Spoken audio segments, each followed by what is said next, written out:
Radio. Naniniwala po ba kayo sa kasabihan na lahat ng bagay ay may rason? Kung ako kasi ang tatanungin ninyo ay hindi po ako naniniwala doon. Para sa akin ay walang katumbas na magandang dahilan kung bakit kailangang makaranas ng paghihirap, kalungkutan at pighati ang isang tao, lalo na kung naging mabuti naman ito. Walang inaapakang kapwa at higit sa lahat ay tapat at totoo. Bago ko po umpisahan ang kwento ko na ibabahagi sa programa ninyong Barangay Love Stories ay magpapakilala po muna ako, Papa Dudut. Ako po si Apollo, 40 years old, at mga barkada ko po sina Jaira, Mark, Juno, Phoebe at Maya. Nitong nakaraang buwan lang po ulit kami nabuo dahil umuwi ako sa Pilipinas pagkatapos ng ilang taong kong pagtatrabaho at paninirahan sa ibang bansa. At bagaman ngayon taon na lamang kami nagkita-kita na mga kaibigan ko ay wala silang tampo sa akin. Dahil nauunawaan nila ang rason kung bakit mas pinili kong umalis. Papa Dudut, introvert po ako pero lumalabas ang angking kong kadaldalan at kabibuhan kapag kasama ko ang mga tropa ko. Komportable kasi ako sa kanila at higit sa lahat ay pinagkakatiwalaan ko po ang mga taong yon.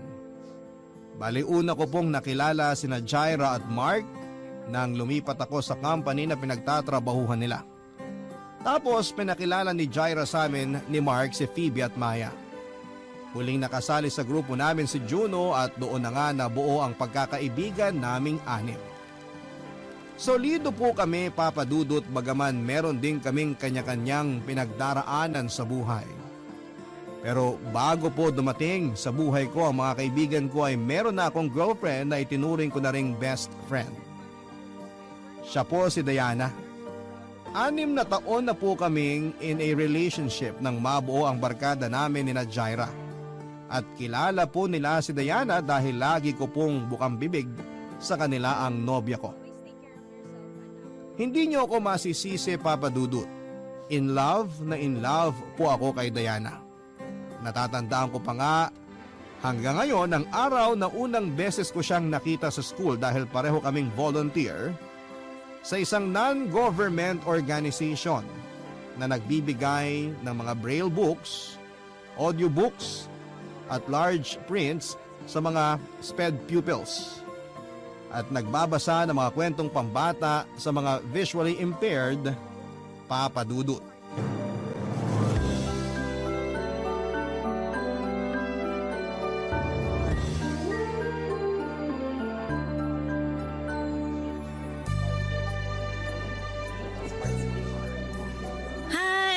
Ikaw si Apollo, di ba?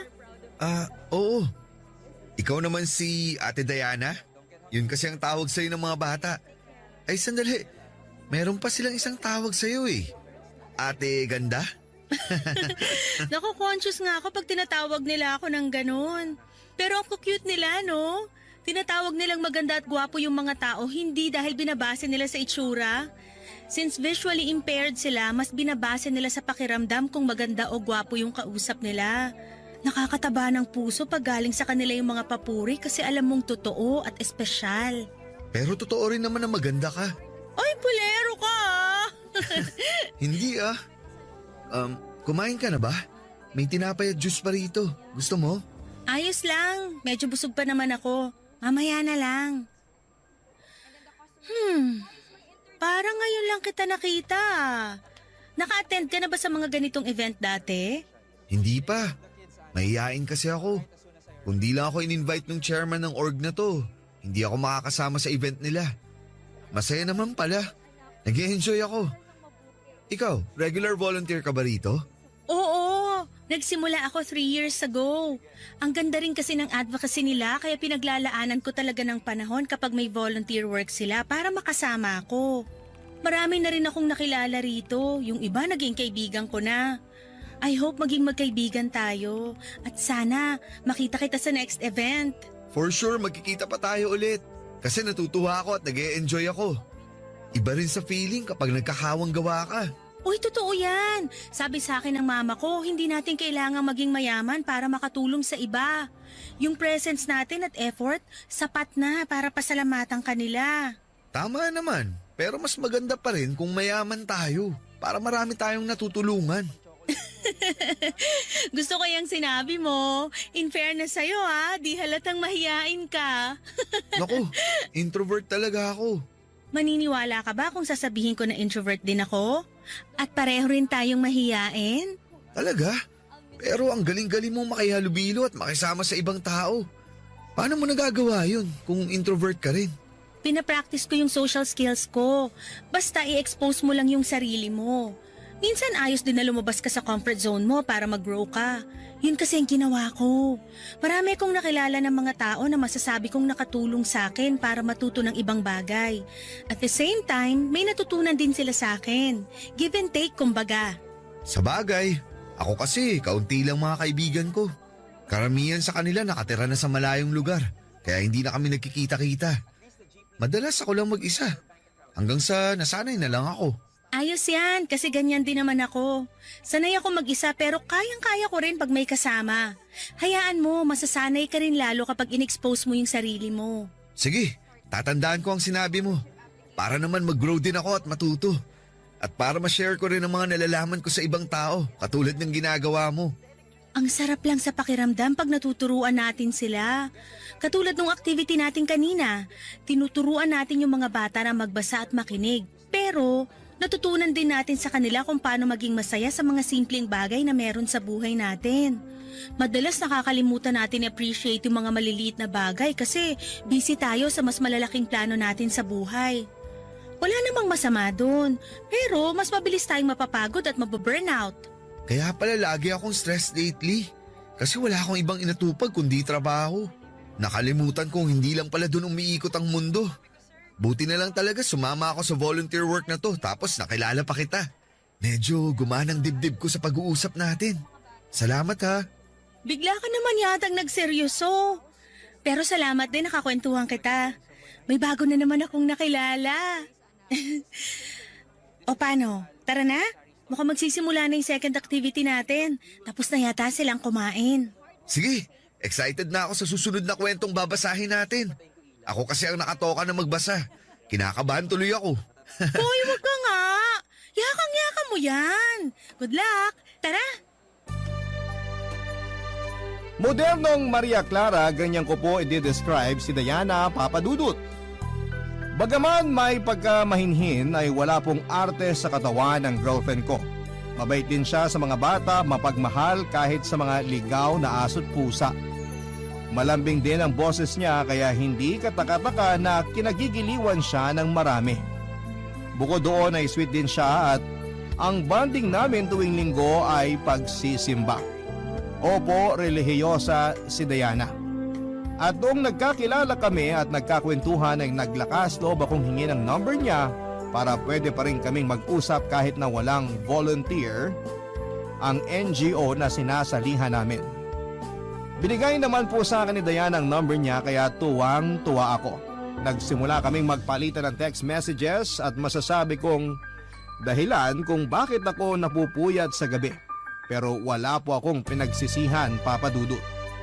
Nagtatrabaho po bilang executive assistant sa isang pharmaceutical company si Diana, Papa Dudut. May mga oras na sinusundo ko siya sa pinagtatrabahuhan niya, parang para yayain kumain sa labas o di kaya manood ng sine. At habang tumatagal ang pag-uusap namin ay lumalalim po ang pagkakakilala ko sa kanya. At ang masasabi ko lang ay lalo akong humahanga sa kanya, Papa Dudut. Pareho po kasi kami ng values at moral lalo na sa pamilya. Importante sa amin na i-honor namin ang aming mga magulang dahil silang nagdala sa amin sa mundo. Kaya nga hindi katakataka na nahulog ang loob ko kay Diana. Kabado ako nang aminin ko pa nga sa kanya na gusto ko siya ng higit pa sa isang kaibigan at laking tuwa ko nang sabihin niyang pareho kami ng nararamdaman. Sinabi ko po sa kanya na gusto ko siyang ligawan, bagay na sinang-ayunan naman po niya. At kahit na wala akong masyadong alam sa panliligaw, ginawa ko po ang best ko para makuha ang matamis niyang oo, Papa Dudut.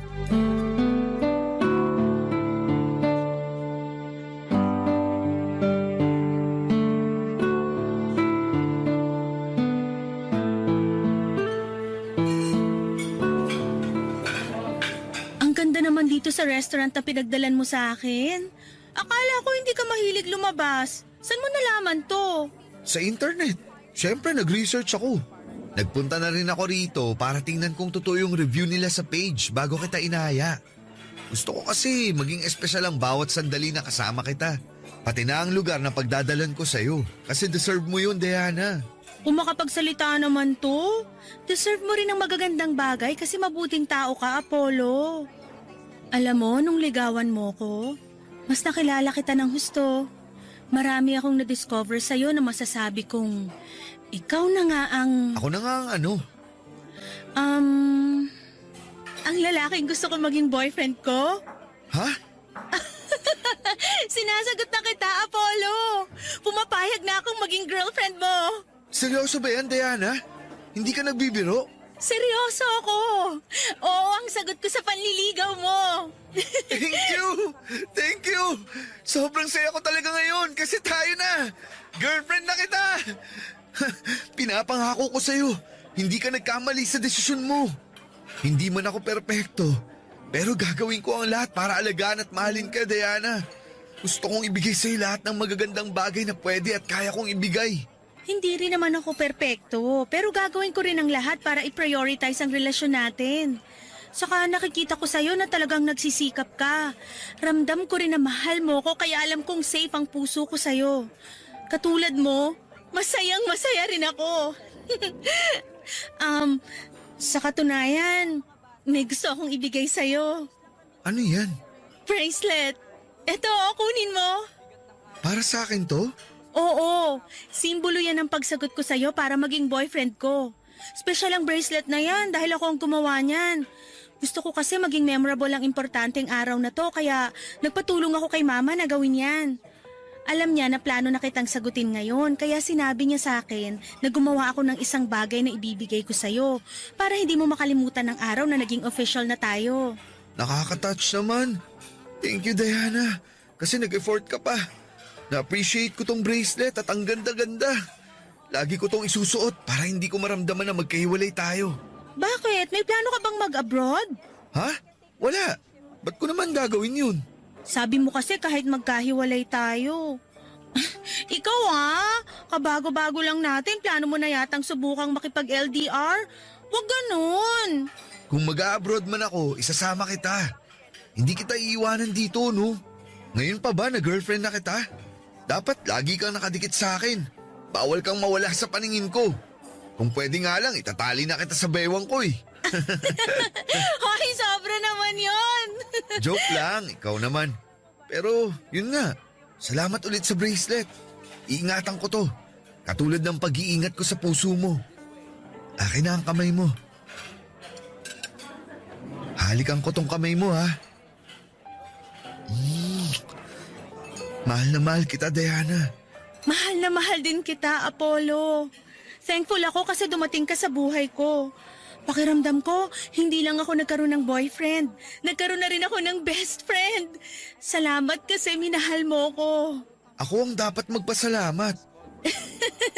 Lalamig na lang tong pagkain natin, hindi pa tayo tapos magpasalamat sa isa't isa. Napansin mo rin pala. Sige, kain na nga tayo. Oo, mabuti pa. Kanina pa ako natatakam sa order natin eh. Sino mag-aakala na ang isang tahimik na lalaki na katulad ko ay magkakaroon ng girlfriend sa katauhan ni Diana, Papa Dudut? Walang pagsidlan ang saya ko at kulang na lamang ay humiyaw ako't magtatalon sa tuwa matapos niya akong sagutin. Pakiramdam ko ay nakalutang sa alapaap ang mga paa ko at ayaw ko na pong buwaba pa sa lupa. Doble din ang saya sa dibdib ko ng mga panahon na yon nang ibigay sa akin ni Diana ang bracelet na simbolo ng pagiging magkasintahan namin. Nangako ako sa kanya na lagi ko yung susuotin at hinding-hindi ihiwalay sa pulso ko dahil kahit magkalayo kami, para ko na rin siyang kasama, Papa Dudut. Hindi po perpekto ang relasyon namin ni Diana. Dumaraan din kami sa mga away-bate pero sa huli ay namamayani sa amin ang komunikasyon at pagkakaunawaan kaya nagtagal ng 6 na taon ang aming pagsasama bago dumating sa buhay ko ang mga barkada ko, Papa Dudut. At kahit gano'n na nga kami katagal ni Diana ay nananatiling nasa honeymoon stage pa rin kami sa relasyon namin. No wonder ako ang tinaguriang loyalista sa grupo namin samantalang si Mark naman ang playboy at si Jaira ang NBSB. Pero hindi po ako nahihiya sa bansag kong yung na pagiging good boy at stick to one dahil para sa akin, si Diana na ang babaeng pakakasalan ko at magiging ina ng mga anak namin. Pero hindi sa lahat ng pagkakataon ay ayon sa amin ang kapalaran. Dahil nang mga panahon na yon ay sinubok po kami ng langit nang bigla na lamang nagkasakit si Diana. Hindi lang po yun basta sakit na nawawala kapag ipinagpahinga mo ng ilang araw, kundi higit pa doon ang dumapo sa kanya. Sa huling check-up ni Diana ay nakumpirma po namin na meron siyang malalang sakit na leukemia.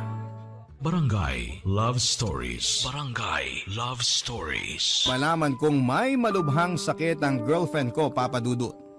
Pareho kaming umiyak noon ni Diana nang lumabas ang resulta ng mga laboratory tests sa kanya. Hindi namin alam ang gagawin dahil napakaliit ng tsansa ng mga taong nakakasurvive sa leukemia. Bukod doon ay kinain din kami ng pagtataka kung bakit siya nagkaroon noon. Nagsimula kami magtanong sa parents niya kung meron ba silang history ng naturang sakit at doon namin napag-alaman na meron siyang tiyahin sa pinsan na namatay sa parehong karamdaman. Sa kabila ng lahat ay nagpaka-positibo kami ni Diana, Papa Dudut. Hindi namin inisip na may sakit siya, sa halip ay tinuring namin na pagsubok lamang ang lahat. Na sa huli ay malalagpasan din namin ito. Nang mga panahong yon ay ginugol ko ang buong atensyon ko sa pag-alalay kay Diana, lalo na nang magsimula siyang sumailalim sa chemotherapy. Sinigurado ko po na nasa tabi niya lamang ako palagi kapag pinagdadaanan niya ang masasakit na parte ng gamutan niya. Hawak ko po ng mahigpit ang kamay niya, Papa Dudut, pagkatapos niyang ikimo. Tapos nagkukwento ako ng magagandang bagay para makalimutan niya ang sakit na nararamdaman niya. Dahil sa pagiging abala ko sa girlfriend ko ay hindi na ako masyadong nakakapasok sa opisina. Naubos na rin ang leave credits ko kaya nagtitiis akong umabsent na walang bayad. May mga oras na pinapapasok na ako ni Diana kapag binabantayan siya ng family member niya. Bagay na ginagawa ko na lang para kahit papaano ay hindi po ako matanggal sa kumpanyang pinagtatrabahuhan ko. Pero ang hirap mag-focus sa trabaho dahil nasa ospital at nasa kanya ang isipan ko, Papa Dudut.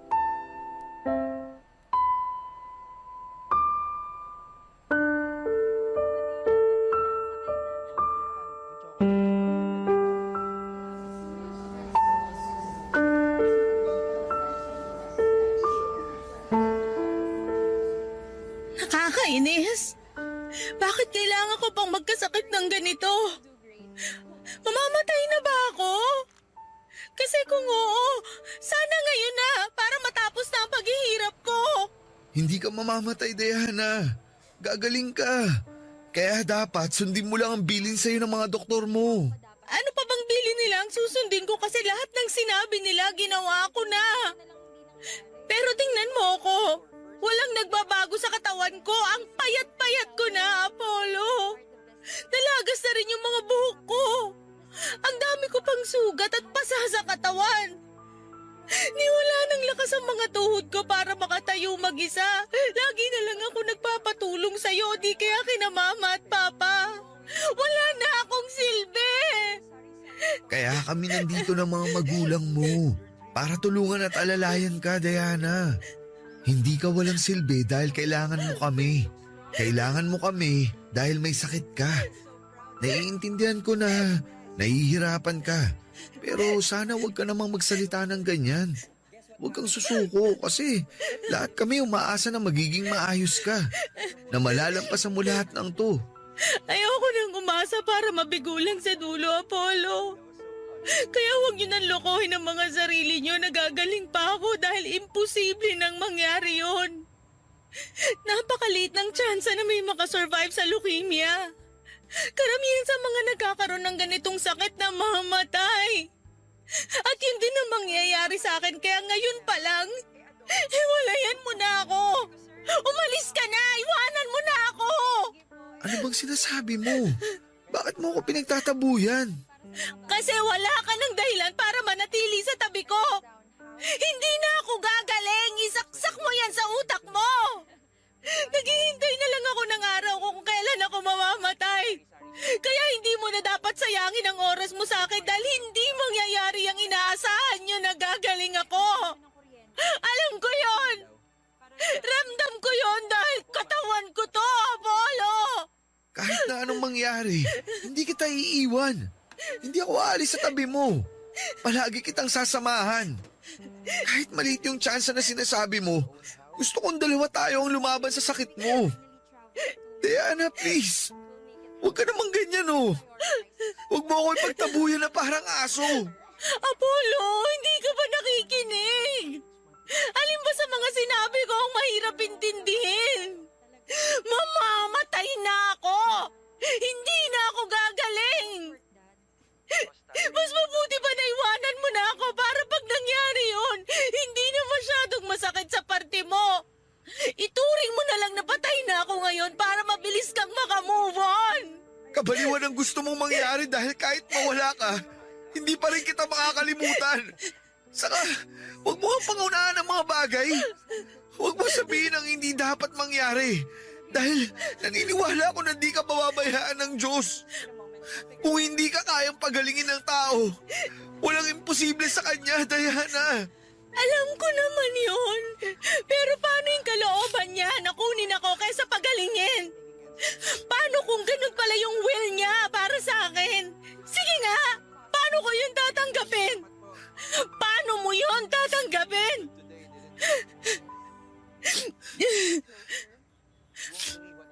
Alam mo ang unfair ng Diyos. Kasi kung kailan gusto ko pang mabuhay ng matagal para makasama ka at magkaroon tayo ng sariling pamilya. Saka naman hindi pwede. Simula nung malaman ko may leukemia ako, gabi-gabi kong kinakausap ang Diyos para matanong sa Kanya kung bakit kailangan niya akong bigyan ng ganitong klaseng pagsubok na alam kong sa huli, matatalo ko dahil una pa lang, wala na akong kalaban-laban. Galit ako sa Kanya! Kasi sa dinami-dami ng masasamang tao sa mundo, ako pa talaga! Ako! Hindi ako perpekto pero ginagawa ko ang lahat ng makakaya ko para maging mabuting tao! Tapos yung pala magkakasakit lang ako at maagang mamamatay? Marami pa akong gustong gawin kasama ka at ang pamilya ko pero lahat yun hindi ko na magagawa dahil sa pesteng leukemia na to! Sana kung nagkaroon ako nito nung bata pa ako para kung mamamatay ako ayos lang! Hindi ako manghihinaya kasi wala pa naman akong pangarap noon kumpara ngayon!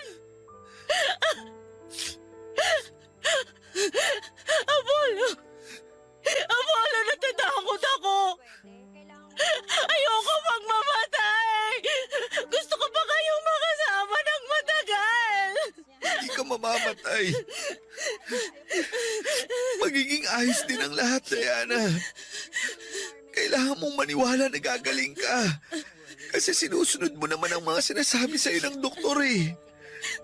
Ginagawa din nila ang mga kaya nila para maging maayos ang kondisyon mo. Oo, medyo malabo pa sa ngayon yung pag-asa dahil maliit ang tsansa. Pero dapat pa rin tayong maging positibo. Huwag kang mag-alala. Hindi ako aalis sa tabi mo. Hindi kita iiwan kahit anong mangyari. Lagi kitang sasamahan sa laban mo. Kasi mahal na mahal kita. Kaya please, huwag mo na akong paalisin. Huwag mo na akong itaboy dahil mas nasasaktan ako. I'm so sorry, Apollo. Hindi ko naman talaga gustong paalisin ka eh. Ayoko, iwanan mo ako. Hindi mangyayari yun. Hindi kita iiwanan, okay? Tahan na, mahal ko. Huwag ka na ring matakot. Dahil nandito lang ako. Naiintindihan ko po si Diana kung bakit niya ako pinapalayo sa kanya. Natatakot siya pero mas takot na takot po ako, Papa Dudut. Kung nararamdaman na niya na mawawala na siya, nararamdaman ko na rin na hindi ko kakayanin. Ni sa hinagap ay hindi ko po naisip na kukunin sa akin ang napakaagang babaeng pinakamamahal ko. Marami pa po kaming pangarap na hindi pa natutupad. Isa na po doon ay ang pakasalan siya at bumuo ng pamilya ng magkasama.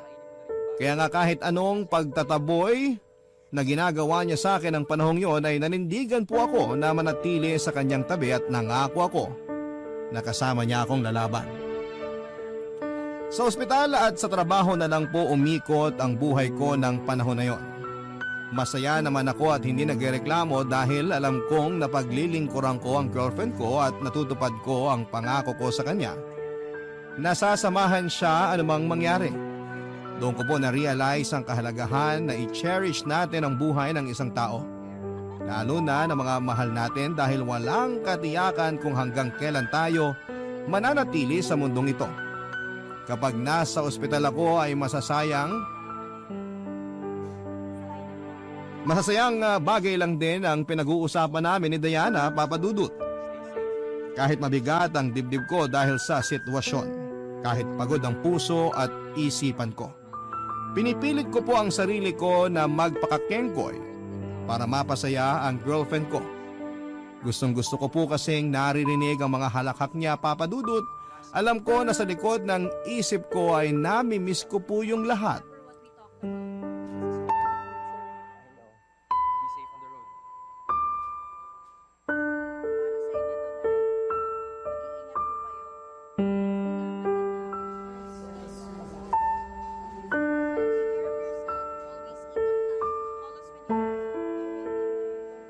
Apollo? Mahal, may kailangan ka ba? Nauuhaw ka ba? O nagugutom? Sorry, nakatulog pala ako. Ayos lang ako. Hindi ako nauuhaw at busog ako. Ayos lang din na nakatulog ka kasi puyat na puyat ka sa pagbabantay sa akin. Obligasyon ko na bantayan ka. Walang kaso sa akin yun. At masaya ako dahil nasa tabi mo ako. Masaya rin ako kasi nasa tabi kita. Ang swerte-swerte ko dahil ikaw ang naging boyfriend ko. Salamat, Apollo, ha? Maraming salamat. Walang anuman. Ikaw talaga. Kumusta? Hindi ka ba makatulog? Medyo. Kanina pa naglalayag sa kung saan ang isip ko eh. Baka naman malulungkot na bagay ang iniisip mo ha. Hindi ka talaga makakatulog niyan. Hindi malulungkot ang iniisip ko, puro masasaya. Gusto mo ba i-share ko sa'yo? Oo naman, sige. Kwentuhan mo ko. Iniisip ko na kapag gumaling ako, magpapakasal na tayo. Kahit ako na ang mag-propose kung wala ka pang balak. Anong isasagot mo kung sakali? Tinatanong pa ba yun? Siyempre, oo. Mabuti naman. Tapos, ano nang susunod na mangyayari? Bubuo tayo ng pamilya. Yung masayang masaya. Palalakihin natin ang mga anak natin ng magkasama. Tuwing linggo, sabay-sabay tayong magsisimba tapos pupunta kina mama at papa para dun kumain ng tanghalian. Sa hapon, papasyal tayo kasama ang mga bata. Tapos bago tayo umuwi sa bahay, papanoorin natin ang paglubog ng araw na magkahawak kamay. Lahat yun naiisip ko na. Nakakatuwa, di ba? Oo, nakakatuwa nga. Gustong gusto ko na talagang gawin ang mga bagay na sinabi mo, Diana. Hindi na ako makapaghintay na maging asawa mo. Pangako, paglabas mo rito, magpapakasal tayo. Pangako yan kasi tatandaan ko yan, Apollo. Itaga mo sa bato. Kaya dapat magpagaling ka. Dapat magpalakas ka. Kumain ka ng mabuti. Matulog ng maayos. At sundin lang natin ang mga bilin ng doktor mo. Ayos ba yun? Oo naman, pero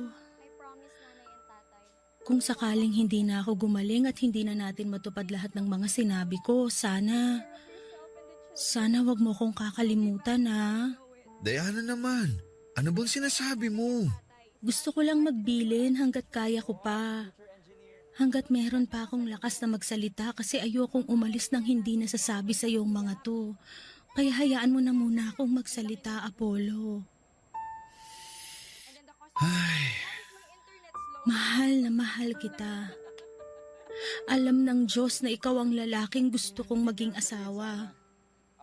Pero kung hindi na mangyayari yun, piliin mo pa rin maging masaya. paano ako magiging masaya kung wala ka na? Parang ang hirap naman ang pinapagawa mo sa akin.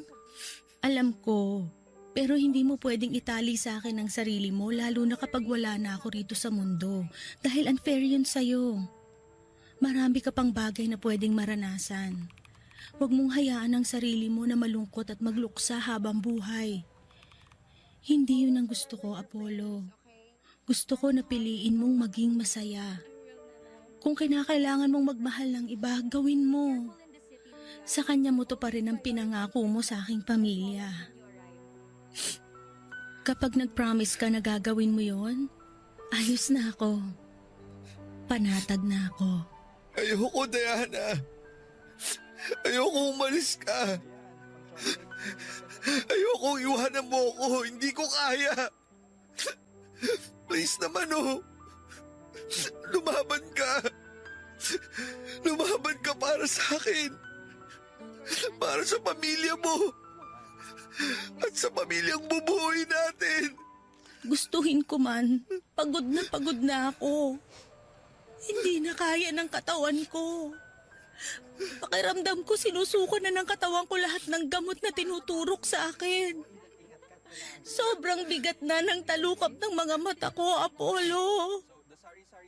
Gusto ko na lang matulog. At huwag nang gumising kung makakaramdam lang din ako ng ganitong klaseng sakit. Sana naiintindihan mo ako. Sana palayain mo na ako. Hayaan mo na akong mauna, mahal ko. Si Diana na po ang babaeng gusto kong pakasalan, Papa Dudut. Noong unang beses pa lamang na nagkita kami ay sigurado na ang puso ko na tinadhana siya para sa akin. At alam kong tama ang desisyon ko na ligawan ko siya at naging ganap kaming magkasintahan. Sa paglipas ng panahon ay napatunayan namin na sigurado na kami sa isa't isa.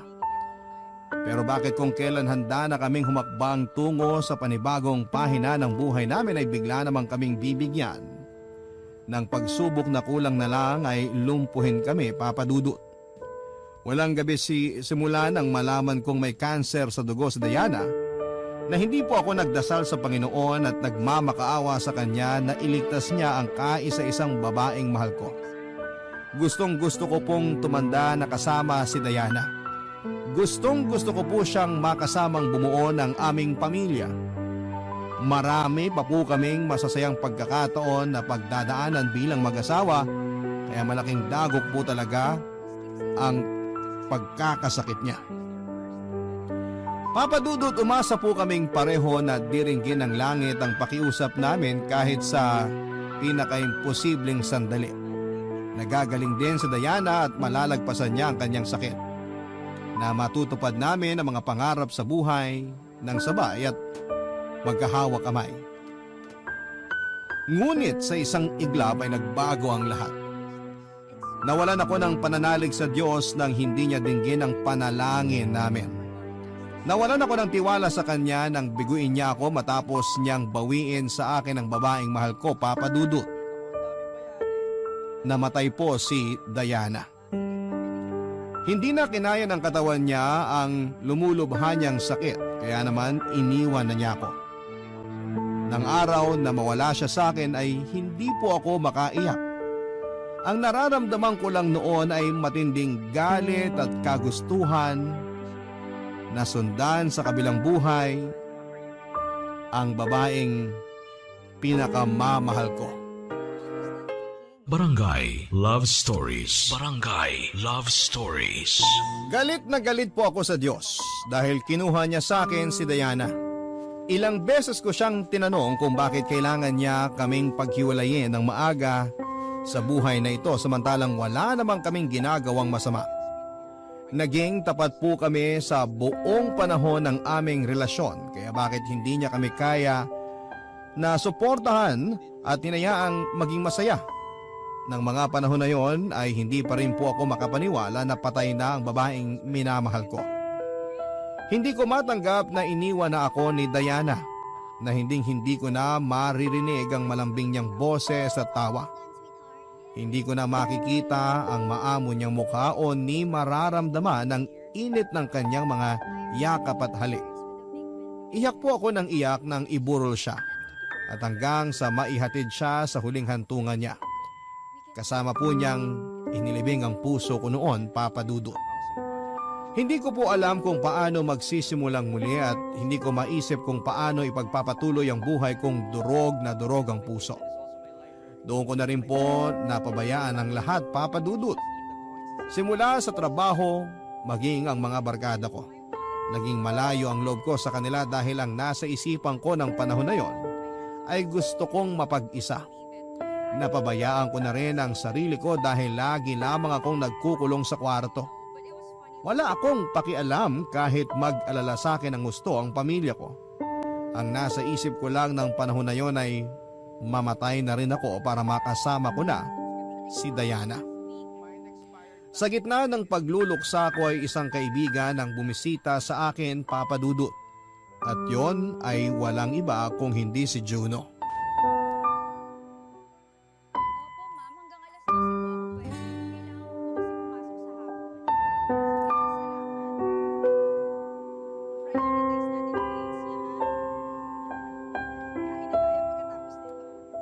Juno, sorry ah. Hindi ko masyadong nasasagot ang mga text nyo ng barkada sa akin. Ano ka ba? Huwag ka masyado mag-alala dun. Naiintindihan namin ang pinagdadaanan mo. Sa totoo lang, alalang-alala kami sa'yo. Kaya pinapunta nila ako rito para kumustahin ka. Hindi nga lang namin alam kung tumatanggap ka na ng bisita. Pero nagbakasakali pa rin ako. Mabuti nga pinatuloy mo ako dito sa bahay mo at kinausap mo ako. Sakto ang dating mo. Naiinip na akong mag-isa. Kailangan ko talaga ng makakausap. Sakto, di ba? Yun talaga ang purpose ko kung bakit ako nandito eh. Hindi ako makausad, Juno. Nahihirapan ako mag-move on sa pagkawala ni Diana. Kahit na sinabi niya sa akin nun na gusto raw niya ako maging masaya. Parang ang hirap namang gawin nun. Paano ba ulit maging masaya kung wala na yung taong dahilan kung bakit ako umingiti at tumatawa? Paano ulit maging maayos kung alam kong hindi na babalik sa dati ang lahat? Pakiramdam ko, bumalik ako sa simula. Hindi ko na kilala ang sarili ko, Juno. Dahil sa pagkawala ng babaeng mahal ko. Alam mo bro, hindi ko sasabihin na naiintindihan kita kasi ikaw ang eksaktong nakakaramdam niyan. Pero alam ko na hindi talaga madaling mawalan ng mahal sa buhay, lalo na kung malapit sa puso mo. Pero bro, kung hihingin mo ang payo ko, ang masasabi ko lang, idaan mo sa proseso ang pagluluksa mo. Hayaan mong malungkot ang sarili mo dahil yun ang tamang pakiramdam eh. Kapag pinigilan mo kasi ang lungkot, may ipon yan sa loob mo. Tapos mabibigatan ka. Kaya ikaw din ang mahihirapan. Kung kinakailangan mong umiyak, humagulgol, magalit, sumigaw, gawin mo. Grieve at your own pace, ika nga. Iba-iba naman tayo ng paraan para makausad sa kabila ng mga pinagdadaanan natin sa buhay eh. Kung saan ka mas komportable, yun ang gawin mo. Huwag mong madaliin ang sarili mo na makapag-move on kung hindi pa kaya ng puso mo. Darating ka rin dun. Unti-unti nga lang muna sa ngayon. Paano kung hindi na maging okay ang lahat? Paano kung habang buhay ganito na lang ang pakiramdam ko? Kaya nga nandito kami ng mga kaibigan mo eh para tulungan ka. Para alalayan ka. Minsan kasi akala natin kaya natin gawin ang mga bagay ng mag-isa. Pero mas magiging madali pala kapag meron tayong mga kasama. Ganyan din ang sinabi sa akin nun ni Diana. Yun bang tungkol sa pakikisama sa ibang tao, Hindi lang para magkaroon ng koneksyon kundi support system na rin. Juno, thank you ha. Pati na rin sa mga kaibigan natin kasi nandiyan kayo. Baka kasi kung ako lang mag-isa, nasiraan na ako ng ulo. Uy, ano ka? Walang mababaliw ng mag-isa sa tropa natin kasi dapat lahat tayo mabaliw pag merong nauna. Hindi pwedeng ikaw lang. Nakakatampo yun, no? Yan. Buti naman tumatawa ka na. Komedyante ka kasi. Sinadya ko yun kasi kanina ka pa down na down. Hindi ako sanay eh. Pero basta bro, huwag mong kalimutang umiti kahit paunti-unti. Kaya mo yan. Nandito lang kami kung kailangan mo na makakausap. Isang tawag mo lang o kaya isang text mo lang. Pupuntahan ka namin agad. Hayaan nyo, makakabawi rin ako sa inyo. Wala kang kailangang ibawi. Yung makita ka lang namin na maayos ang kalagayan. Sapat ng pambawi yun sa mga banding ng barkada na missing in action ka. Huling nakita ka namin nung libing pa ni Diana. Kaya miss na miss ka na talaga namin bro. Basta, kapag kaya mo na, makipagkita ka sa amin ha. Oo naman. Kayo agad ang unang-unang guguluin ko. Kaya mag-ready kayo. Dahil kahit madaling araw, magro-road trip tayo. Asahan namin yan. Huwag kang drawing. Ako pa talaga ang drawing. Grabe, nakakasakit ka ng damdamin. Hindi po lumilipas ang sakit at pagluluksa kapag naranasan nating mawala ng mahal sa buhay.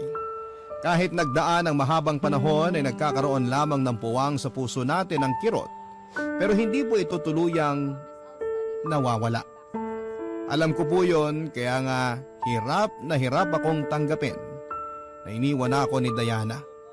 Pero malaking tulong na nailabas ko ang lahat ng sakit at hinanakit sa loob ko dahil sa pag-uusap naming yon ni Juno. Kaya nga laking pasasalamat ko sa kanya na mga panahong yon, Papa Dudut. Aminado po ako na hindi ko pa rin alam kung paano ko haharapin ang mundo at ipagpapatuloy ang buhay, pero kinaya ko po, Papa Dudut. Pagkalipas ng 2 linggong pagluluksa, nagbalik trabaho na ako bagaman hindi pa buong buo ang sarili ko. Pero ginamit ko po ang trabaho ko para mas maging abala at hindi ko lalong maisip ang pinagdaraanan ko. Effective naman, pero kapag gabi kung kailan mag-isa na lamang ako at tahimik na ang mundo ay binubulabog po ako ng masasayang alaala namin ni Diana. Hindi ako pinapatulog ng matinding kalungkutan at para bang patalim na paulit-ulit akong sinasaksak ng katotohanan na hindi ko na siya makakasama sa buhay na ito. Hindi po ako mapasaya ng kahit na anong okasyon ng mga panahong yon, Papa Dudut. Hindi niyo ako masisisi sapagkat sariwa pa rin sa akin ang lahat ng mga nangyari. Mabuti na lamang dahil kahit papaano ay nandyan ang mga kaibigan ko. Malaki ang naitulong nila sa akin para malibang ako habang nagmo-move on. Hanggang sa sumapit nga ang Valentine's Day ng February 2018 kung saan ay nagkita-kita kami at nagkaroon ng pakulo si Juno tungkol sa isang time capsule.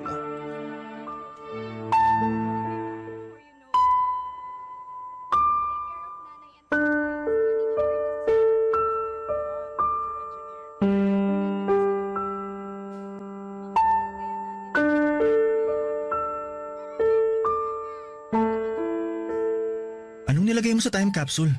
Yung bracelet na binigay sa akin ni Diana.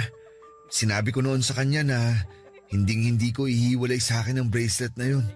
Dahil kahit magkalayo kami, para ko na rin siyang kasama. Ibig bang sabihin yan, pinapalaya mo na siya? Hindi ko pa kayang palayain si Diana. Pero gusto kong magsimula ng panibagong buhay nang hindi na siya kasama. Pero hindi naman ibig sabihin nun, kinakalimutan ko na siya. Lagi pa rin siyang nasa puso ko at mga alaala namin. Pero ayokong ikulong ang sarili ko sa nakaraan habang buhay, Mark. Kaya hindi si Diana ang pinapalaya ko. Pinapalaya ko ang sarili ko. Gusto kong palayain ang sarili ko sa lungkot para naman maging masaya na ako. Ang tapang mo, Apollo. Hanga ako sa iyo kasi pinipilit mong lumaban at magpatuloy sa kabila ng mga nangyari. Alam ko mahirap yan pero hindi ko alam kung gaano kahirap sa parte mo. Hindi mo nagugustuhin malaman pa kung gaano kahirap ang pinagdaanan ko, bro. Kaya ang payo ko sa'yo, huwag ka nang malito. Kung si Megan talaga ang itinitibok ng puso mo, mahalin mo siya ng gusto. Araw-araw mong iparamdam kay Megan na mahalaga siya, na deserve niya ang magagandang bagay sa mundo. Gawin mo yun habang magkasama pa kayo. Oo, gagawin ko yun. Salamat sa mga sinabi mo. Sana ikaw din. Kung sakaling dumating yung araw na magmamahal ka ulit. Sa akin mo pa talaga sinabi yan, kilala mo ako kapag nagmahal, di ba? Oo nga pala. Ikaw at si Phoebe ang loyalista sa barkada. Sabi niyo nga. Pero alam mo, mukhang matagal pa bago ako magmahal ulit. Kasi kahit sinabi ni Diana na ayos lang na ma-inlove ako ulit sa ibang babae, hindi ko pa kaya. Hindi ko pa siya kayang i-let go. Di mo naman kailangan madaliin yun. Bigyan mo lang ng time ang sarili mo na i-process ang nangyari. Baka hindi mo nga mamalayan, okay ka na. Naka-let go ka na. Yan din ang sinabi sa akin ni Juno. Na kapag hinayaan kong makaramdam ng tamang emosyon ng sarili ko, mas magiging madali ang paghilom. Talaga? Sinabi niya yun? Alam mo, ang talino talaga niyang si Juno. Tahimik lang yan pero ang daming alam tapos ang lalim pa ng mga salita. Siya rin kasi nagpayo sa akin nung nasa ospital ako. Kaya thankful ako dahil kaibigan natin siya. Ako rin bro, sa totoo lang. Thankful kasi nakilala natin siya. Ikaw, kumusta naman ang puso mo ngayong Valentine's Day? Eto, nalilito. Pero unti-unti nakukuha ko na yung mga sagot sa mga tanong ko. Siguro kailangan ko nalang lakasan ang loob ko na harapin yung bagay na sinusubukan kong takbuhan. Naks naman, mukhang nag-mature ka na nga. Tama yan, huwag kang laging takbo ng takbo. Tapangan mo ang loob mo. Panindigan mo ang dapat mong panindigan. Kayang-kaya mo yan, ikaw pa ba? Inuto mo pa ako, Apollo. Hindi kaya. Dahil dyan, magyosi muna tayo habang hinihintay natin dumating si Phoebe. Ano, Jika? Sige, tanging isa.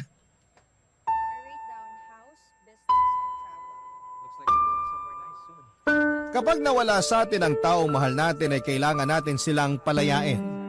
Kaya nga ang inilagay ko sa time capsule ay ang bracelet na ibinigay sa akin noon ni Diana matapos niya akong sagutin. Hindi po yon nangangahulugan, nakakalimutan ko na siya at ang masasaya naming alaala. Pero yon ang unang hakbang para matanggap ko sa puso ko na imposible na kaming magkatuluyan sa buhay na ito. Ayoko pong ikulong ang sarili ko sa bagay na habang buhay kong ikakalungkot, bagaman hindi ako naniniwala na may magandang rason ng kapalaran kung bakit niya ako pinahihirapan. Ay gusto ko pa rin pong umasa na babalik sa akin ang lahat ng kabutihan na ginawa at pinakita ko sa mundo sa pamamagitan ng pagkakaroon ng ganap na pagtanggap sa realidad. Na hindi lahat ng nagmamahalan ay nagsasama ng matagal para sabay na tumanda habang pinapanood ang paglubog ng araw.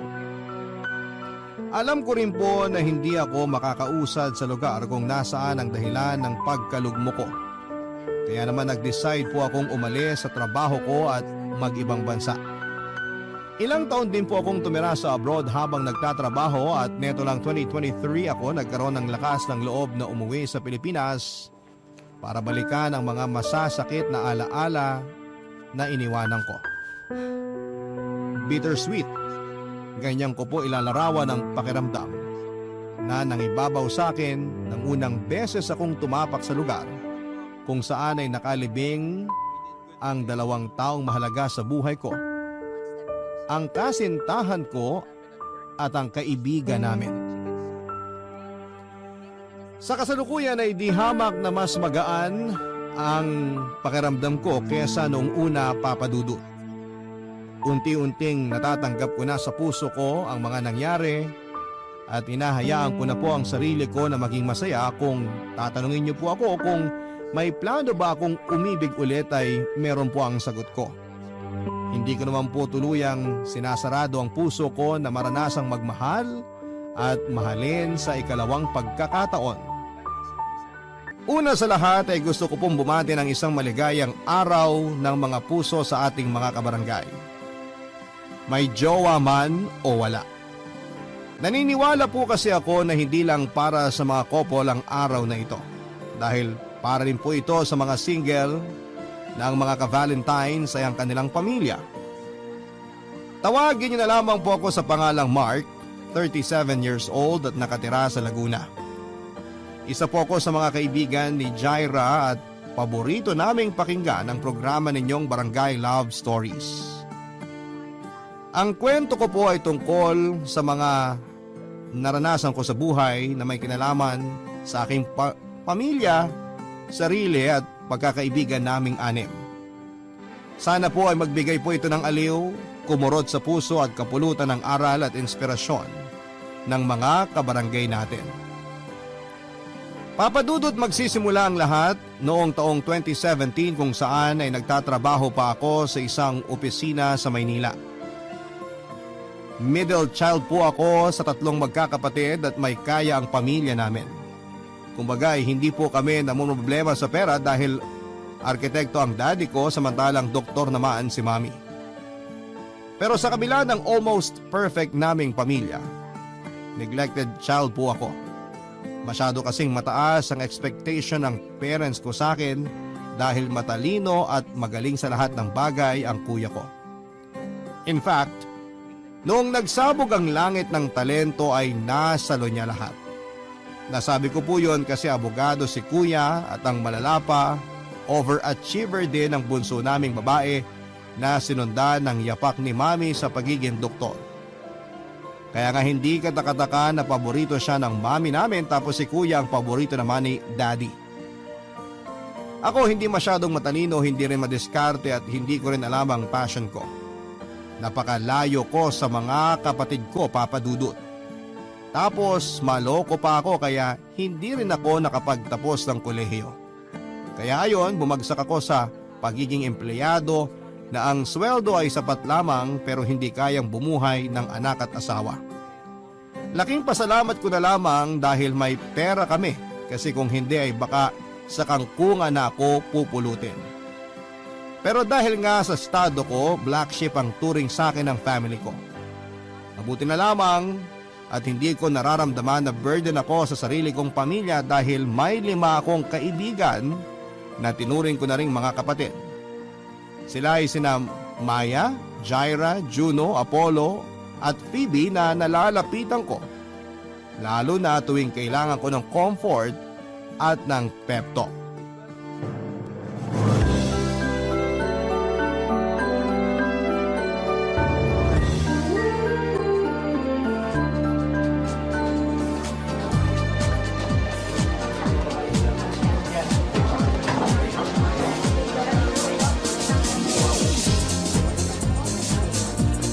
Hoy, dahan-dahan lang naman sa pag-inom.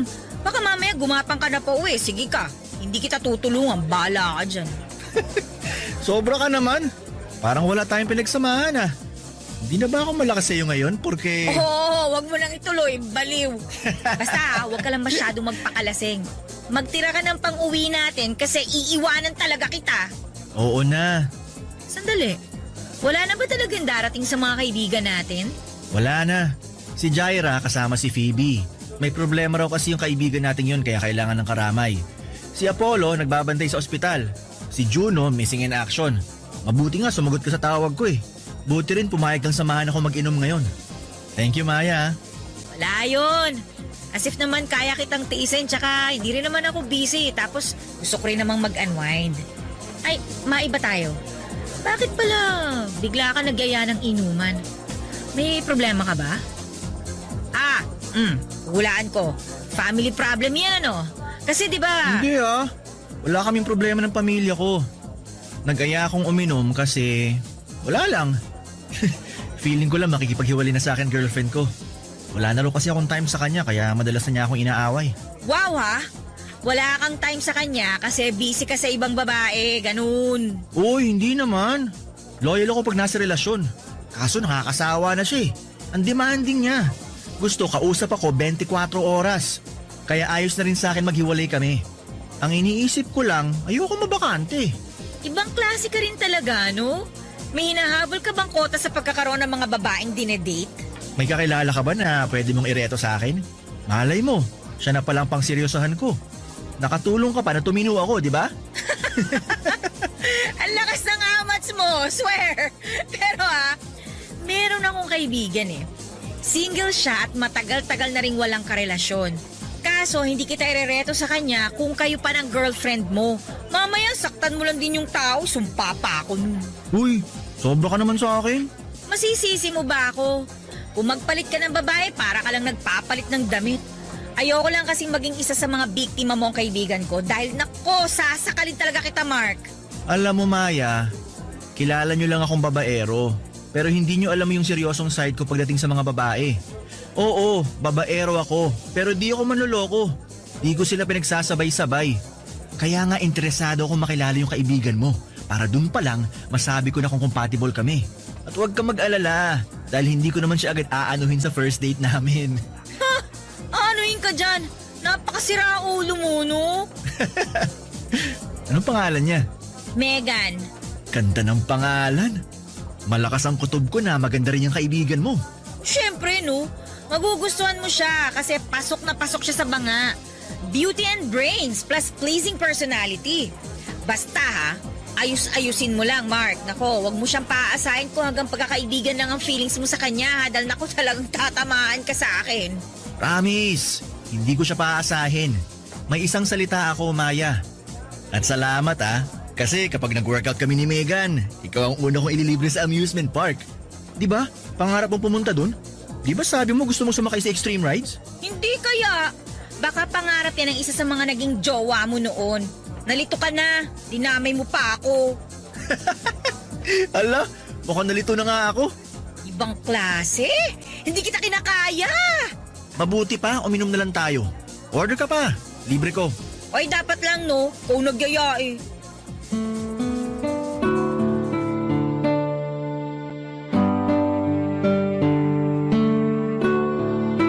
Papadudot, kilala po ako ng mga kaibigan ko na may pagka-playboy.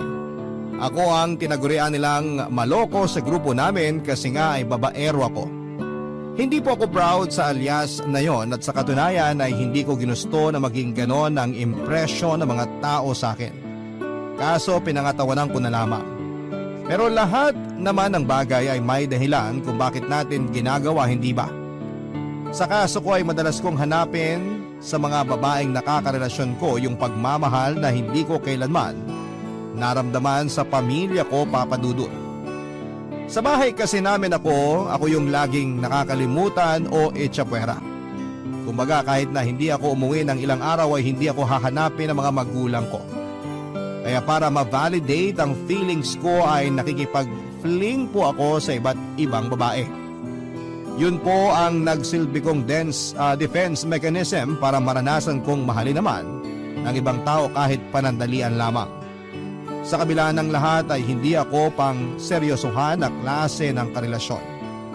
Pero nag-iba po ang ihip ng hangin matapos ipakilala sa akin ni Maya ang kaibigan niyang si Megan. Napakaganda po ni Megan, Papa Dudut. Para siyang anghel na buwaba sa lupa. Kung sa pisikal na usapan ay napaka-perfect niyang babae, nasa kanya rin ang mga katangiang tipo ko sa isang babae tulad ng pagiging morena, balingkinita ng pangangatawan, makinis ang kutis, mapupula ang labi at may magagandang pares ng mga mata. Ang lakas po talaga ng tama ko sa kanya, Papa Dudut, tapos may sense pa siyang kausap.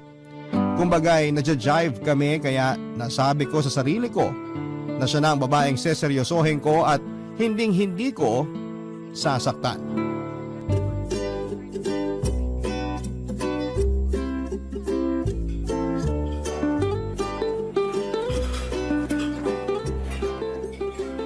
Ay, wow!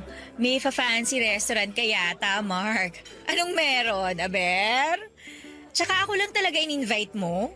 Mamaya isipin ng mga tao dito, nagde-date tayo Charot. Swerte mo naman kung i-date kita. Alam mo, puro ka kalokohan. Ikaw lang niyaya ko kasi may gusto kong itanong sa'yo personally. Naku, yan tayo eh. Sige, ano ba yon? Tungkol kay Megan. Kwentuhan mo pa ako tungkol sa kanya, Maya. Medyo nakuha niya kasi ang interest ko pero hindi ko naman siya matanong dahil natatameme ako pagkaharap siya. Seryoso? Ikaw? Si Mark the Great? Natatamemi sa babae? Parang hindi naman kapanipaniwala yon.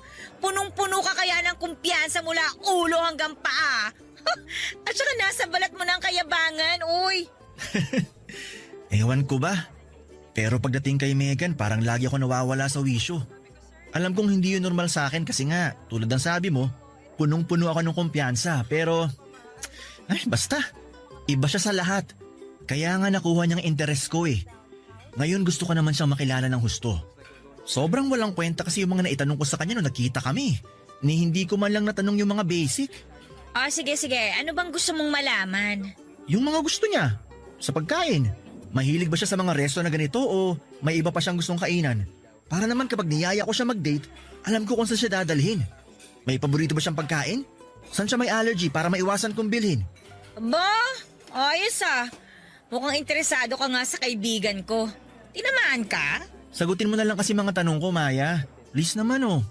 Oh well, hindi naman maselan si Megan pagdating sa pagkain. For sure, ma-appreciate niya kapag dinala mo siya sa mga mamahaling restaurant katulad nito. Pero mas komportable siya sa mga normal lang. Yun bang hindi masyadong sosyal? Wala naman kasing arte sa katawan ng babaeng yun eh. Kaya niya mag-adjust, pero kung ako sa'yo, tanungin mo rin siya. Communication is the key pa rin. Okay, noted.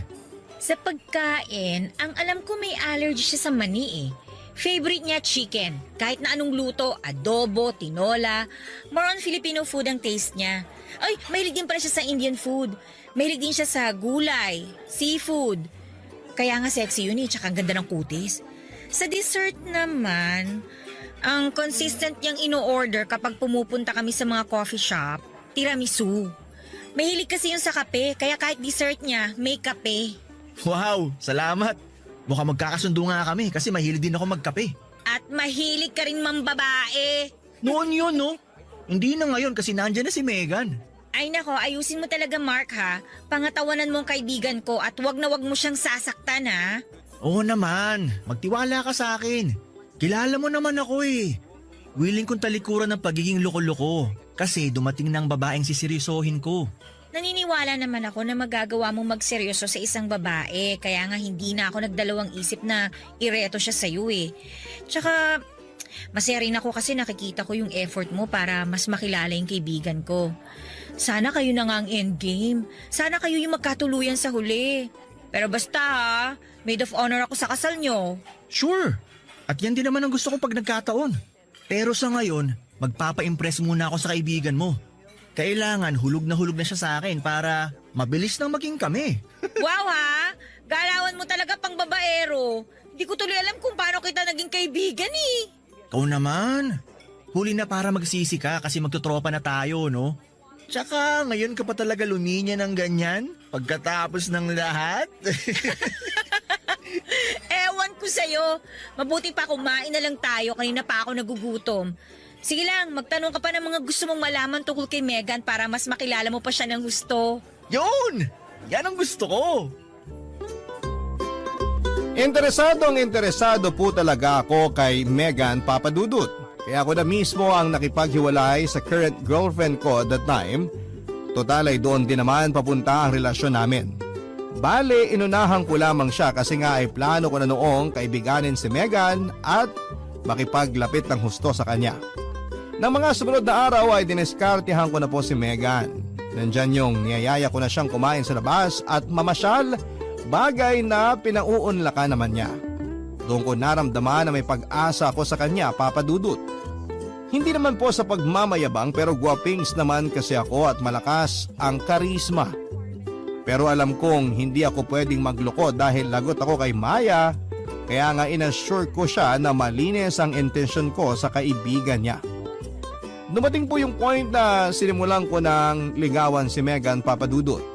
Desidido kasi akong patunayan sa kanya na totoo ang feelings ko at willing akong paghirapan ang matamis niyang oo.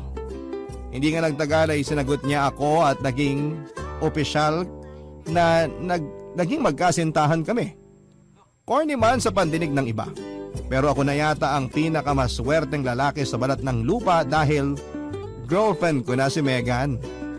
Wala pong araw na hindi ako nagpapasalamat sa Diyos at kay Maya dahil nakilala ko ang isang babae na sure na akong pakakasalan ko pagdating ng panahon. Barangay Love Stories. Barangay Love Stories. Almost perfect mga kapuso, ganyan ko po i-describe ang relationship namin ni Megan. Kumbaga, hindi na namin kailangang kilalanin ng matagal ang isa't isa dahil ramdam na namin na may koneksyon kami. Sobrang compatible po namin at malayong malayo sa mga babaeng nakakarelasyon ko. Kumbaga, noong ko lang naramdaman yung spark na hindi ko nakita noon sa iba kundi kay Megan lamang. Opo, tama kayo, sobrang in love na ako sa kanya. Bago sa akin yung pakiramdam kasi hindi ako sanay dahil hindi ko naman po ito kinamulatan sa loob ng pamamahay namin. Kumbaga, nasabi ko na lamang sa sarili ko na capable po pala akong magmahal ng isang tao. At yun nga po ay sa katauhan ni Megan. Napaka-komportable po kasi niyang kasama. Hindi niya binabaliwala ang nararamdaman ko sa tuwing nagkukwento ako sa kanya maliit man o malaking bagay. Sa bahay man namin o sa opisina. Pinakikinggan niya po akong mabuti at napaka-attentive niya, Papa Dudut. Hindi rin po mababa ang tingin sa akin ni Megan at ramdam na ramdam ko na mahal niya rin ako katulad ng pagmamahal ko sa kanya. Kapag binabalikan ko ang alaala ng una naming pagkikita hanggang ngayon ay kinikilig pa rin ako. Siyempre dahil masaya ako ng panahon na yon. Gusto ko po yung ibida sa mga kaibigan ko.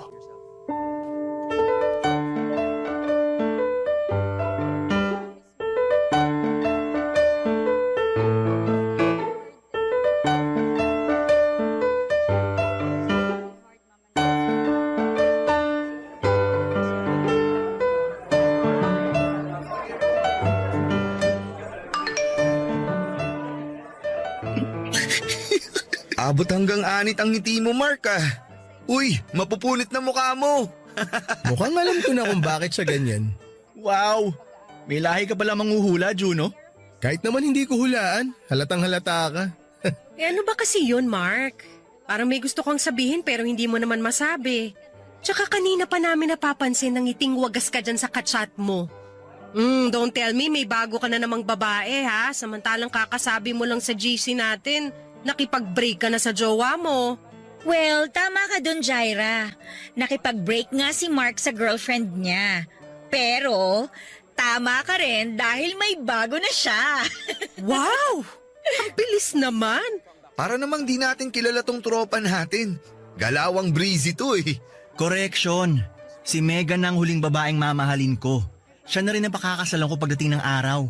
So, totoo nga na may Megan ka. Seryoso ba yan? Baka mamaya ibang pangalan na ng babae ang binabanggit mo sa amin sa susunod na magkita tayo ha? Seryoso ako sa kanya, Juno. Huwag kang ano. Para sa akin, si Megan na ang the one. Actually, yan din ang akala ko, Juno. Pero mukhang tinamaan talaga si Mark sa kaibigan ko eh. Kaya nga sabi ko, kapag nagpakasal sila, kunin nila akong maid of honor. Sa bagay, malay natin. Maging katulad na ni Apollo tong si Mark. Yun bang loyalista at marunong makontento sa isang babae? Pero bro, good luck sa inyo ni Megan ha. Sana magtagal kayo. Salamat. Gusto ko rin talaga na magtagal kami. Mature na talaga ang kaibigan nating to. Bakit parang pinagsakluban ng langit at lupa ang itsura mo, Jaira? Di ka ba masaya para kay Mark at Megan? Ha? Ako pa ba? Ganito lang talaga ang itsura ko pero happy ako para kay Mark. Pareho pa sila ng initials ni Megan, meaning meant to be talaga sila. Bakit kami? Pareho din naman kami ni Mark na letter M ah. Meant to be naman tayo ah. Meant to be na maging magkaibigan. Tama ka na nga. Mag-focus ka na lang sa bagong M sa buhay mo. Pero sobrang saya namin para sa'yo Mark. Congrats. Pero mas magiging masaya kung ililibre mo pa kami. Total, para na rin natin sineselebrate yung newfound love mo. Sige lang, order lang kayo. Si Maya magbabayad. Hoy, ang kapal mo ah. Si Jaira daw may sagot. Layasan ko kaya kayo. May regla ka ba, girl? Ba't ang sungit mo? Baliw! Anong masungit? Imahinasyon mo lang yun. Maya, mabuti pa wag mo nang asarin tong si Jaira. Senyasan mo na lang yung waiter kasi o-order ako ng atsara. Nakakaumay si Mark eh. Kanina pang ngiti ng ngiti. Ay nako, iba na talaga ang in love. Tapos may ka-Valentine pa. Swerte mo nagkataon na may chicks ka ngayong Valentine's. Nako basta Mark, umayos ka. Si Mark pa ba? Never naman ako nawalan, no? Kahit undas, may love life ako. Ay naku, yabang talaga grabe. Ang hangin! Ah, ganon. O di hindi ko kayo ililibre. Oy, charot lang, ikaw naman. Uy, say sorry to our Mark the Great na, guys. Sayang ang libre. Sorry po, kamahalan.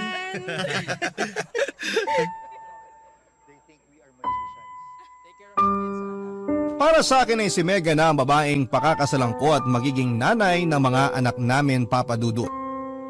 Mahirap mang paniwalaan dahil sa reputasyon kong hindi marunong magseryoso at babaero, pero iba pala kapag nahanap mo na ang the one mo. Kusa kang magpapakatino at sa kanya ka lamang titingin. Kaya nga kahit na hindi makapaniwala ang mga kaibigan ko ay desidido akong pangatawanan ang pinangako ko sa kanila na si Megan ang huling babaeng mamahalin ko habang buhay. Sa katunayan, nagsimula na rin ako magplano noon para sa future namin hanggang sa sumapit ang 7 buwan ng aming relasyon kung saan nangyari po ang hindi ko inaasahan. Alam niyo ba yung pakiramdam na bigla ka na lamang iniwan sa ere? Yun po kasi ang nangyari sa akin nang biglang makipaghiwalay si Megan, Papa Dudut. Ang dahilan niya sa akin ay na-fall out of love daw siya. Nang tanungin ko kung may iba na siya ay wala naman daw po. Pero that time ay gusto na niyang makipagkala sa akin at syempre dahil nga mahal na mahal ko na siya. Hindi po ako pumayag. Nagmakaawa po ako kay Megan na huwag naman akong iwanan at hiwalayan pero naging bingi po siya sa pakiusap ko. Doon na siya nagsimulang hindi magparamdam sa akin, Papa Dudut. Hindi ko na makontak ang number niya kaya nataranta ako at nasaktan na rin ako ng husto dahil sa pakiramdam na iniwanan niya ako. Pero hindi ko magawang ikwento sa mga kaibigan ko dahil ayokong maapakan ng ego ko. Ayoko ring isipin nila na may babae akong iniiyakan. Kaya si Maya na lamang po ang kinausap ko tungkol dito.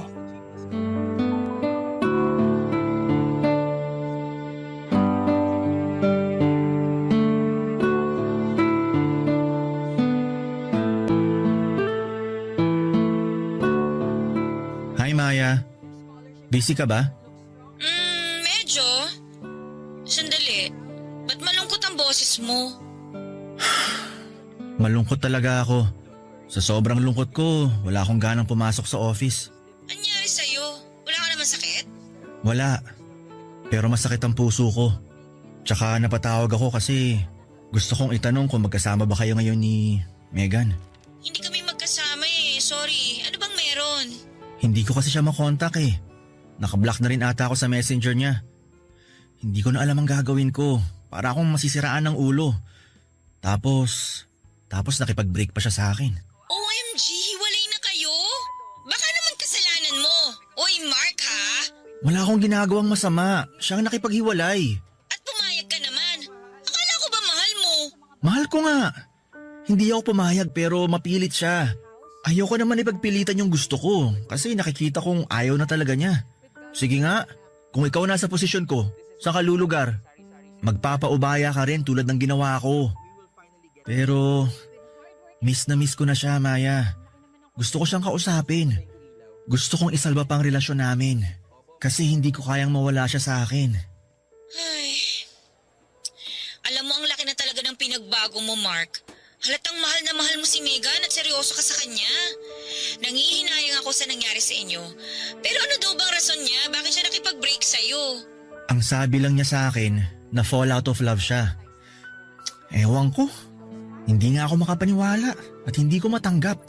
Hindi ko alam saan ako nagkulang dahil sobra-sobrang binibigay kong pagmamahal at atensyon kay Megan. Alam mo yan, Maya.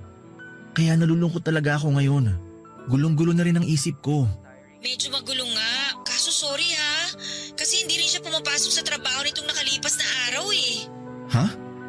Bakit kaya? Hindi ko rin alam. Nung una, hindi ko napapansin kasi busy rin ako sa trabaho. Pero ayun, nalaman ko na lang na nag-file siya ng sick leave. Nung nalaman ko yun, sinubukan ko siyang tawagan pero hindi ko naman siya makontak. Akala Akala ko wala lang yun kasi nandyan ka naman kaya hindi na ako masyadong nagkalala.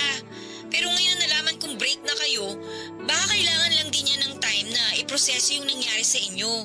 Well, kung ano man yung rason niya, hayaan na muna nating pag-isipan niya yun. Malay mo malinawan siya at magkabalikan kayo. Sana nga. Umaasa pa rin kasi ako na magkakabalikan kami. Ako rin. Pero huwag mo masyadong paasahin ang sarili mo dahil baka masaktan ka lang. Anong gagawin ko? Wala akong makausap. Para ako mababaliw. Okay, sige. Mabuti pa, tawagan mo si Jaira. Magka-text kami kanina, nagtanong siya ng recipe ng kani salad. Tapos nabanggit niya na naka-off siya ngayon. Bakante siya, pwede mo siyang kausapin para mabawasan naman yung lungkot na nararamdaman mo. Nahihiya ako kay Jaira. Alam mo namang mas open ako sa'yo eh. Sa kanya ka pa talaga nahiya? Tigilan mo nga ako. Kailangan mo nang mapaglalabasan ng lungkot mo. Pwede ka rin umiyak sa kanya. Ay naku, I'm sure maiintindihan ka nun. Hindi ka i-judge nun. Pero if ever, hayaan mo lang. Sige na nga. Text ko na lang si Jaira. Go! Sana maging okay ka kahit konti. Basta nandito lang kami ng mga kaibigan mo ha. Malalagpasan mo rin yan. Ewan ko, pero sana nga. Sure akong kakayanin mo yan. O sige na, marami pa akong gagawin eh. Tawagan kita mamaya. Bye! Ang totoo ay wala po akong ka-ideya-ideya sa kung ano ang nangyayari kay Mega ng panahon na yon. Lalo pa nga nang sabihin sa akin ni Maya na nag-file siya ng sick leave sa work, Papa Dudut. At kahit gusto kong malaman ang dahilan niya ay nirerespeto ko pa rin ang hiling niya na pakikipaghiwalay sa akin kahit masakit.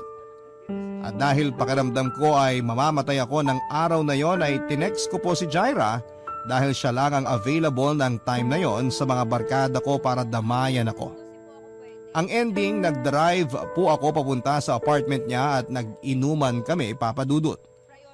Ikinuwento ko sa kaibigan kong yon ang lahat ng hinanakit ko sa relasyon namin ni Megan at sa pamilya ko.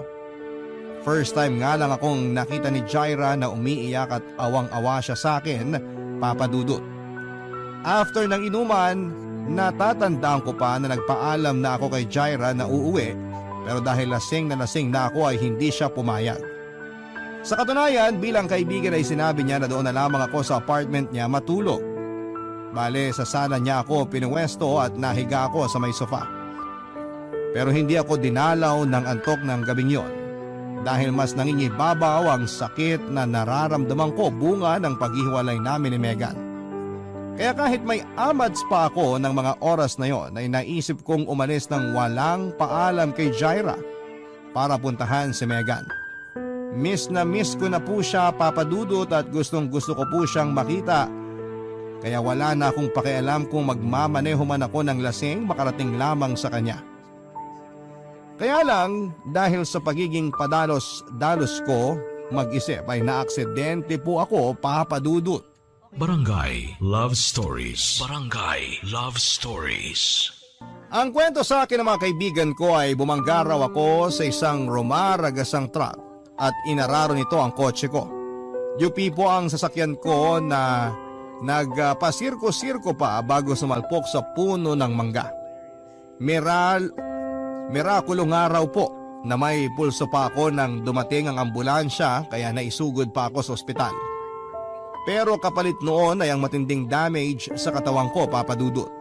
Bali ang tadyang ko at mga buto sa braso, binte at hita. Marami rin akong pasa dahil nalamog ng husto ang katawan ko at malalalim na sugat gawa ng mga bubog na bumaon sa balat ko. Ilang araw din akong walang kamalay-malay kaya alalang-alala sa akin ang mga kaibigan ko, Papa Dudut. Pero mabuti na lamang dahil hindi ko pa oras. Nang magising ako ay kinailangan ko pa po ng mahabang panahon para masiguro na malayo na ako sa kapahamakan.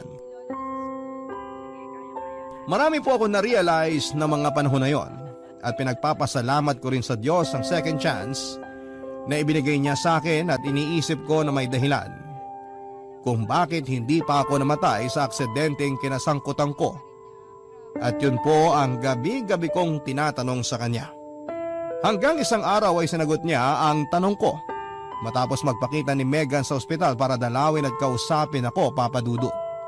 Doon niya sinabi sa akin ang totoong rason kung bakit kung bakit siya nakipaghiwalay sa akin. At kahit na matapos naming mag-usap ay gulong-gulo pa rin ako, Papa Dudut. Ewan, dala siguro ng trauma ko sa aksidente. Mga gamot na tinurok nila sa katawan ko o kung ano paman. Hindi ko po na-absorb ang sinabi ni Megan at naiwan akong tulala at nag-iisip. Nang mga panahon na yon, sina Juno at Jaira ang nauna sa ospital para puntahan ako, Papa Dudut. At nang pumasok nga si Juno sa kwarto ko ay napansin niyang balisa ako kaya nilapitan niya ako kaagad para kausapin.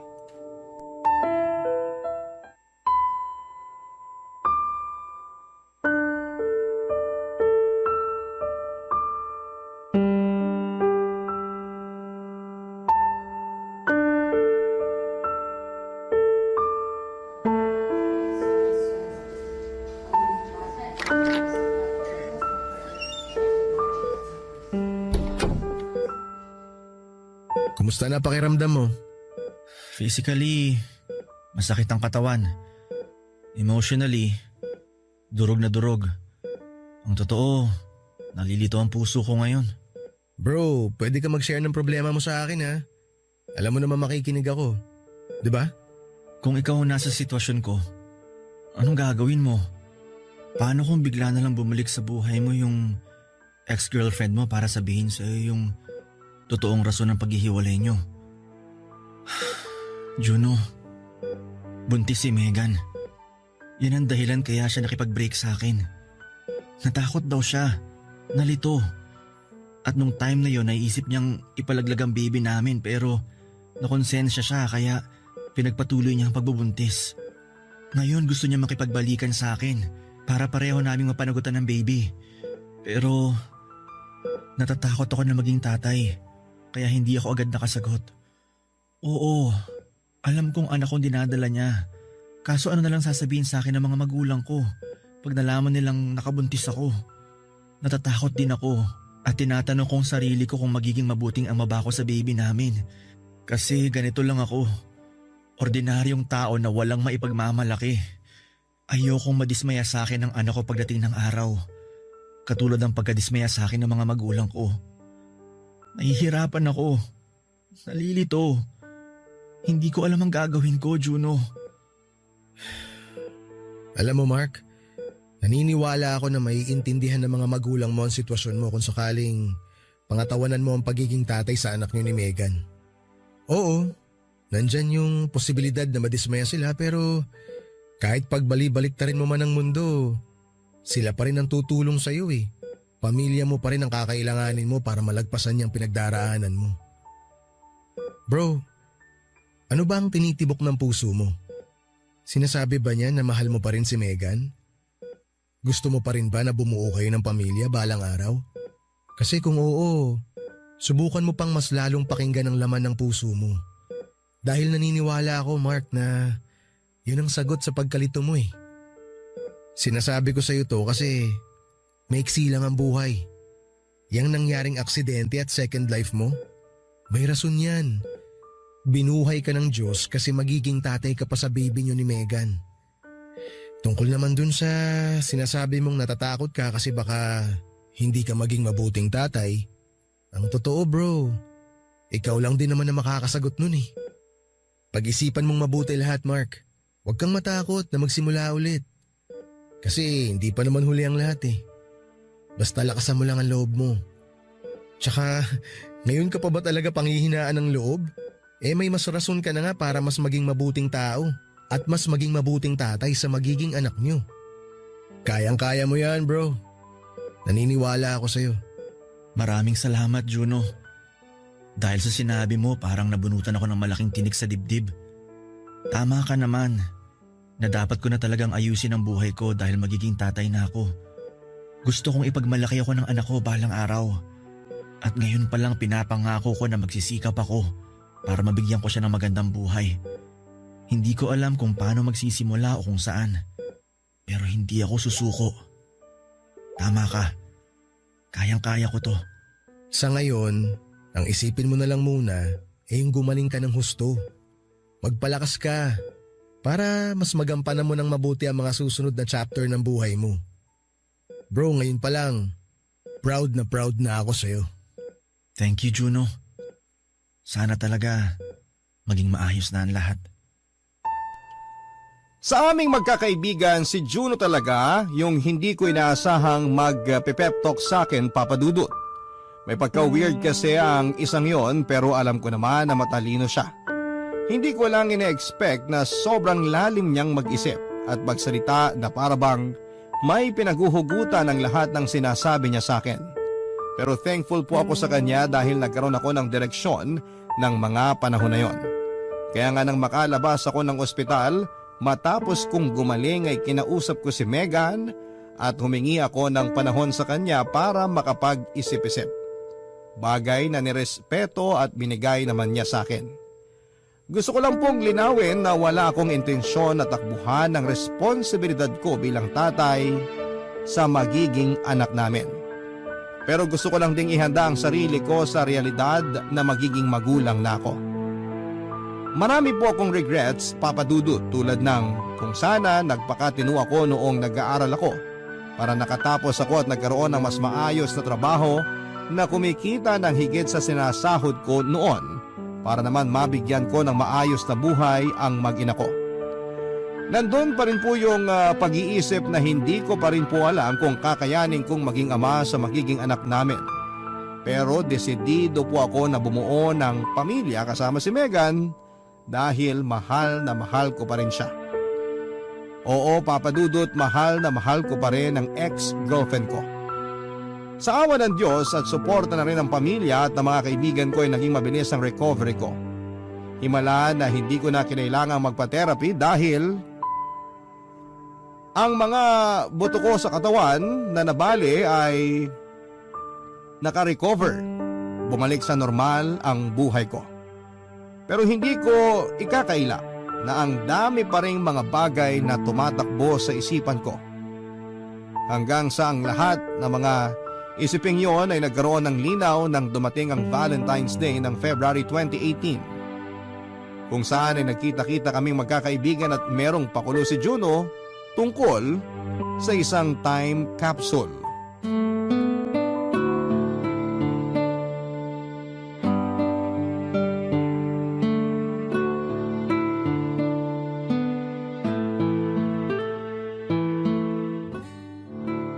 Hi, kanina pa ba kayo?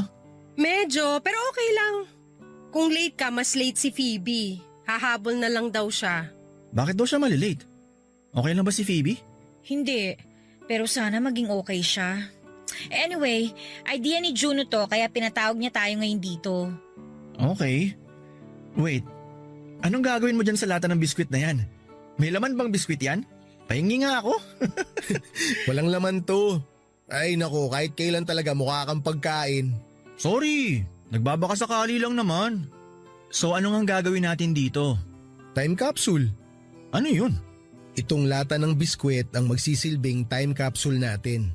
Ibig sabihin, maglalagay tayo rito ng mga bagay na sumisimbolo sa current status natin na eventually may improve natin sa mga susunod na taon. Basta kahit na anong meron kayo dyan na feeling nyo importante sa inyo at sa future self nyo. Pwede nyong ilagay rito sa time capsule tapos ibabaon natin to. Huhukayin naman natin after 10 years.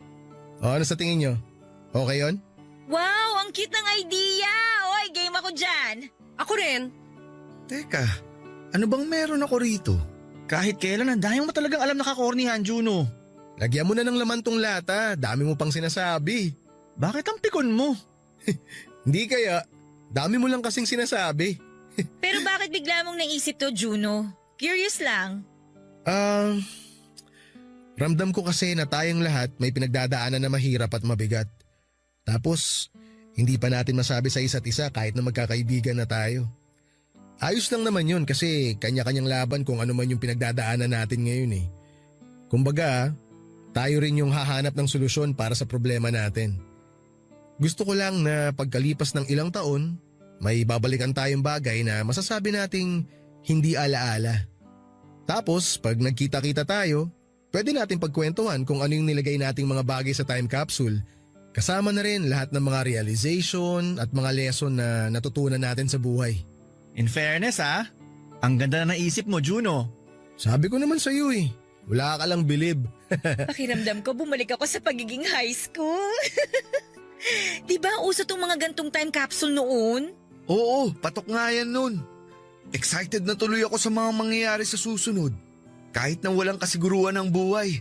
At mas madalas natatakot tayo sa mangyayari bukas. Ang lalim naman ng hugot mo, Apollo. Ano? Akala mo ikaw lang ang imotero rito? Tama, pareho kayong madrama. Grabing mga lalaking to. Hindi ko kayo kinakaya ha. Mas maarte pa kayo sa aming mga babae. Uy Maya, wag mo akong dinadamay dyan ha. Sina Apollo at Mark lang ang imotero sa barkada. Ang daya nito. Imotero ka rin naman ah. Walang iwanan. Hindi naman ako mangiiwan eh. Magkakasama tayo hanggang dulo.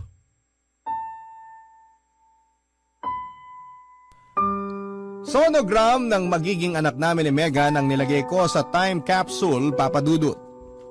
Iniwan niya yon sa akin noong nagkita at nag-usap kami sa ospital. Doon ko po na-realize na ang baby na yon ay bunga ng pagmamahalan namin ni Megan. Ibig sabihin bilang mga magulang nito ay dapat ay tanggapin namin siya at mahalin. Wala na po akong pakialam sa mga sasabihin ng parents ko sa akin sakaling malaman nila na magkaka-baby na ako dahil ang mahalaga lang sa akin ng mga panahon na yon ay ang katotohanan na hindi ko ipaparanas sa anak ko na maging neglected child katulad ko. Nangako po ako sa sarili ko na palalakihin ko siya na punong-puno ng pagmamahal. Kaya nga nang maghiwa-hiwalay kaming magkakaibigan that night ay dumiretso po ako sa bahay ni na Megan para kausapin siya at ayusin ang relasyon namin. At dahil mas matindi po ang kagustuhan naming maging mabuting magulang sa baby namin at ihemplo na rin ito paglaki ay nagkabalikan kami at nang sumunod na taon ay nagpakasal na. Tulad ng inaasahan, disappointed sa akin ang parents ko pero pinaglaban ko po at pinanindigan ang mag-ina ko, bagay na nakita nila sa akin kaya na-realize nila na nagbago na ako. Kumbaga hindi na ako yung dating Mark na sakit sa ulo dahil pilit ko pong pinagbubuti ang disposisyon ko sa buhay para sa pamilya namin ni Megan. Hindi nagtagal ay naging okay din po ang relasyon namin ng mga magulang ko at ang baby namin na unang apo nila ang nagkonekta sa amin para tuluyang mabuo at maging isang pamilya, Papa Dudut. Napakasaya ko po kaya lalo akong nagsikap sa buhay para mapaunlad ang aking sarili. Sa tulong ng mga magulang ko ay nakapag-umpisa kami ng negosyo ni Megan na kumikita ng stable. Hindi na ako empleyado tulad ng dati dahil ako na ang boss sa sarili naming negosyo. Plus meron pa akong maraming oras para sa pamilya ko.